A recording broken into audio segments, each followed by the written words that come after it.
what did you call it? Golden handcuffs, where, Golden okay, handcuffs. right. Well, Right. explain that for our audience. Well, I spoke to a realtor in South Carolina, and he said, he's going through it himself. His kids are grown and gone, and he's got a house that certainly he would sell. He wouldn't mind selling it, but he got a mortgage a few years back in the range of 2.3, 2.4%, which is outrageously low. I think the latest mortgage rate was about 6.88%. So that's a lot of money over the course. If it's a 15-year or a 30-year mortgage, that is a lot of money, a lot of difference, a lot more expensive today.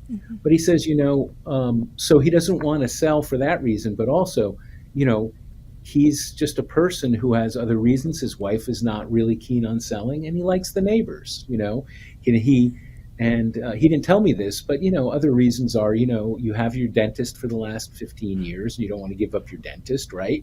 You know where to get the best pizza. You don't want to start over in a new neighborhood.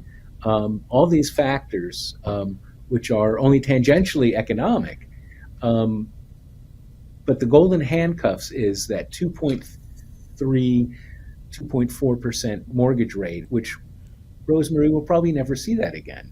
They probably in our, maybe our children's lifetimes will never go that low again.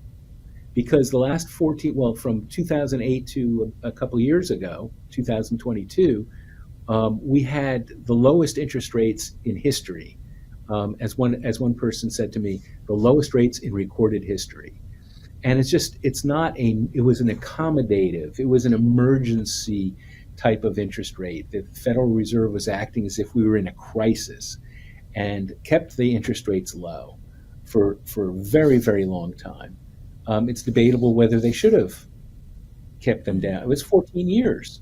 So a lot of people got used to it. And it's kind of like, low interest rates are a little bit like a narcotic. Once you have it, you don't want to let it go. You can become addicted to very, very, very cheap money. So, in the 80s, in the 70s, interest rates were at 8, 10, even 16, 20%. We don't want to go back to that either. But historically, 6%, 7% mortgage rates are not an aberration. They are kind of the norm.